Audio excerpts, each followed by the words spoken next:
এটা যেটা আছে আমরা এটা আমার মনে হয় না যদি বাংলাদেশ যদি সেন্ট মার্টিনকে আমি সোজাসুজি বলে দিচ্ছি যদি আমেরিকা হাতে তুলে না দিত এরকম সম্ভব ছিল না কেন যে এই যে বাংলাদেশ আছে এই এখানে একটা নিউক্লিয়ার বা কোনো একটা সাবমারিন যদি এখানে আসে ওকে সাস্টেনেন্স করার জন্য ওর লজিস্টিক্সটা দেওয়ার জন্যে আপনাকে অনেক লোক অনেক জিনিস আপনাকে দরকার লাগবে আর ওই যে জিনিস আছে ওর মধ্যে আছে আপনার একটা বেস এই সেন্ট মার্টিনের আগে ওখানে বিএনএস শেখ হাসিনা ছিল মনে আছে তো 1.3 বিলিয়ন টাকা দিয়ে ওটা বানানো ওটা ওখানে সাবমারিনগুলো থাকতো কক্সবাজারে আর ওর মধ্যে দুটো সাবমারিন তো বাংলাদেশ প্রায় ও সময় যে প্রাইম মিনিস্টার ছিলেন শেখ হাসিনা ওয়াজেদ পুরনো prime minister x prime minister উনি ওখানে দুটো সাবমারিন কিনেছিলেন আর ওখানে চাইনিজ আর এটা বলা হতো যে মালাক্কা স্ট্রেট বা ওদের যে সাউথ চায়না সি থেকে এসে ওখানে নিউক্লিয়ার সাবমারিন যেটা আপনার চাইনিজ আছে ওখানে এসে রেস্ট অ্যান্ড রিকিউব মানে ফিটমেন্ট করতো আবার লজিস্টিক ডাউন করতো তারপরে চলে যেত ওখানে পুরো ডমিনেট করছো আর এই যে সাবমারিনগুলো আছে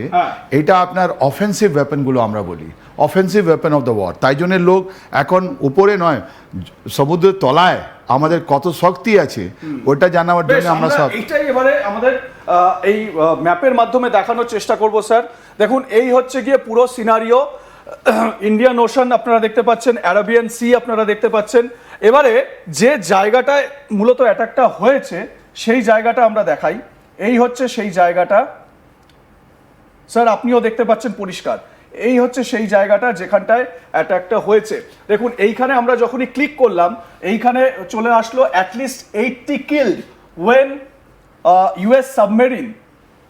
টর্পেডেড the Iranian navy frigate IRIS Dena off the coast of Sri Lanka according to the Sri Lanka's deputy foreign minister এটা বলা হচ্ছে মানে 80 জনকে খতম করে দেওয়া হয়েছে এটা ইরানিয়ান একটি জাহাজ ফ্রিগেট সেই জাহাজটিকে ডিস্ট্রয় করা হয়েছে এবারে আমরা যদি স্যার এই জায়গাটা দেখি মানে আমরা কেন এই কথাটা বলছি আমরা যদি ভারতের থেকে যদি একটু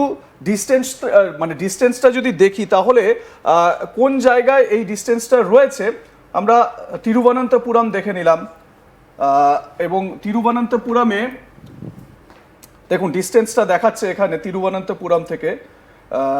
এই ডিস্টেন্সটা আমরা কিন্তু লক্ষ্য করতে পারছি বারবার এটা হ্যাঁ এই হচ্ছে ডিস্টেন্স দেখুন 267.5 কিলোমিটার মানে এই ডিস্টেন্সটার মধ্যে আমি বলতে চাইছি যে স্যার মানে একেবারে তো ইউএস সাবমেরিন তারা এখানে চলে এলো এবং নিউক্লিয়ার সাবমেরিন তারা এখানে অবস্থান করছে তার মানে এটা তো ভারতের জন্য একটা চিন্তার জায়গা স্যার কোনো না কোনো রকম ভাবে মানে এবারে ভারতের অ্যাকশন কি হবে ভারত কিভাবে এই জায়গাটাকে পুরো বিষয়টা নেক্সট ডেভেলপমেন্টে নিয়ে আসবে আচ্ছা এটা তাহলে আপনি যখন ডিস্টেন্স দেখাচ্ছেন তাহলে আপনাকে আমি রিকোয়েস্ট করব যেখানে ইনসিডেন্ট হয়েছে ওখান থেকে হাম্বানতোতা মনে আছে তো শ্রীলঙ্কার একটা নেভাল বেস আছে যেখানে আপনার চাইনিজ এটা কিনে নিয়েছে তাহলে ওর ডিস্টেন্সটা কত একটু আপনি দেখুন কাইন্ডলি আমরা ডিস্টেন্সটা দেখার চেষ্টা করছি এই যে এখান থেকে যে ডিস্টেন্সটা হ্যাঁ হাম্বানতোতা থেকে 2787 কিলোমিটার 787.8 কিলোমিটার এখান থেকে লক্ষ্য করা যাচ্ছে ওই হ্যাঁ এরকম এই ডিস্টেন্সের মধ্যেই এই যে হাম্বানতোতা আছে আপনার এই হাম্বানতোতা শ্রীলঙ্কার এটা ওরা শ্রীলঙ্কার আর্মি শ্রীলঙ্কার লোক গভর্নমেন্ট চায়না থেকে পয়সা নিয়ে এটা তৈরি করেছিল ওরা ওখানে ঋণ দিতে পারেনি এন্ড তাই জন্য আপনার ওখানে এখন চাইনিজ এই শিপ এই যে 280 কিলোমিটার এক্স্যাক্ট হচ্ছে 280 কিলোমিটার 280 কিলোমিটারে চায়নার যতগুলো নেভাল অ্যাসেটস আছে ওটা পড়ে আছে নাম্বার ওয়ান না এটা ধাপে ধাপে কনস্ট্রাক্টটা করে না আপনি এটা সবাই জানে ও ডুবে গেছে কিন্তু একটু কাহিনী দেখুন 16 তারিখে 16 ফেব্রুয়ারি কোথায় ছিল আপনি দেখুন বিজয়ওয়াড়া দেখান আপনি প্লিজ ভাইজ্যাগ থেকে এসেছিল আপনি যদি নিচে চলে যান ওকে নিচে চলে যান আপনি নিচে চলে যান ভাইজ্যাগ সবাইকে দেখান আপনি তাহলে আপনি বুঝতে পারবেন এই ভাইজ্যাগ যে আপনার আছে রাইট বিশাখাপত্তনম যেটা আমরা বলি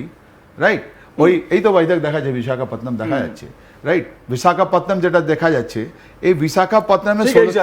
এই জায়গা তার মানে বে অফ বেঙ্গল এটা আছে সেন্ট মার্টিন আপনি দেখিয়ে দিয়েছেন বা দেখান আপনি সেন্ট মার্টিন কোথায় আছে একটু কাইন্ডলি দেখান আমরা সেন্ট মার্টিন নিয়ে আসবো স্পেসিফিক সেন্ট ভাবে মার্টিন আপনি আসবেন তাহলে এখানে যে ইন্ডিয়া এতগুলো মাল্টি কান্ট্রি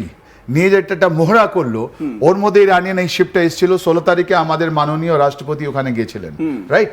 16 তারিখে হওয়ার পর সেইটা 4 দিন বা 5 দিন চলেছে, তারপর এই শিপটা কোথায় যাওয়ার কথা, নিচে কান্ট্রিতে ফিরে যাওয়ার কথা। যখন আপনি মহড়াতে একটা শিপ আনেন, মিলান 2026, মিলান 2026 এ আপনি যদি যখন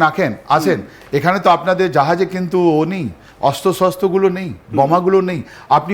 ওখানে এসে আপনারা কমিউনিকেশন করেন, সি রেস্কিউ করেন, কি করে সি রেস্কিউ করবো, কি করে আমরা জানতে পারবো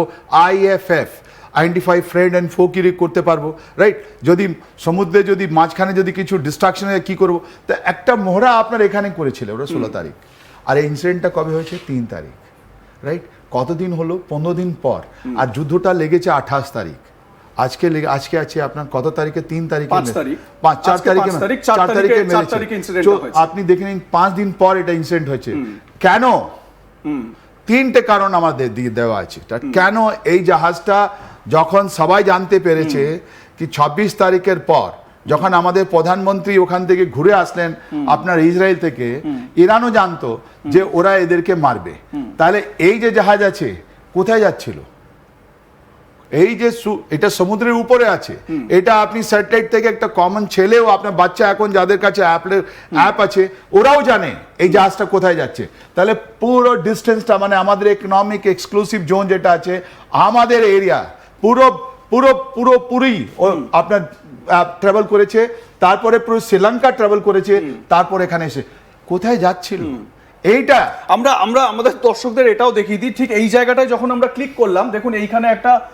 আপডেট চলে এসছে, নোটিফিকেশন চলে এসছে। Officials told Reuters that a US military submarine targeted an Iranian warship off the coast of Sri Lanka. তার মানে ওখানে একটা US সাবমেরিন ওখানে কিন্তু রয়েছে এবং তারা টার্গেট করেছে। এবং আমার যেটা আপনি বললেন যে দেখুন আমাদের প্রাইম মিনিস্টার ইসরায়েলে গেলেন, সেখানে ওনাকে ইসরায়েলের যে পার্লামেন্ট সেখানে সর্বোচ্চ সম্মান দেওয়া হলো, শান্তি নিয়ে তিনি বার্তা দিলেন, শান্তির কথা বললেন এবং পুরো পার্লামেন্ট হৈ হৈ করে উঠলো সেই সময়। তিনি যখনই ফিরে এলেন ইসরায়েল থেকে, তারপরেই অ্যাটাকটা প্ল্যান করা হলো, মানে প্ল্যানিংটা হয়ে গেছে আগে, তারপরে এই অ্যাটাকটা করা হলো। মানে এই জায়গাগুলো কিন্তু পুরো প্ল্যান্ড। এবং স্যার আপনি খুব ইন্টারেস্টিং একটা কথা বলেছেন। এবং এখনো পর্যন্ত এই ইরান US যুদ্ধে এখনো পর্যন্ত বাংলাদেশের সেন্ট মার্টিন সম্পর্কে কিন্তু এই কথা কেউ বলেননি। কোনো এক্সপার্টের মুখ থেকে সেন্ট মার্টিনকে আমেরিকা যে ব্যবহার করতে পারে এই তথ্য কিন্তু উঠে আসেনি। আমরা একটু RK স্যারের কাছ থেকে এই সেন্ট মার্টিনকে কিভাবে ব্যবহার করা হয়েছে সেই তথ্যটা জানার চেষ্টা করব আমাদের পরবর্তী পর্বের আলোচনায়। সেন্ট মার্টিনে যে আমেরিকার উপস্থিতি রয়েছে, এটা আমরা এই নিয়ে বিস্তর আলোচনা করেছি। আমরা যখন থেকে এই শেখ হাসিনার যেখানে রিজিম চেঞ্জ হয়েছে, সেখানে ইন্ট্রিম গভর্নমেন্টে মোহাম্মদ ইউনুস গিয়েছেন, তারপরে আমরা অনেক ভিডিও প্রমাণ আপনাদের দিয়েছি যে US সোলজাররা কিভাবে সেন্ট মার্টিন অ্যাকোয়ার করেছে, সেখানে কি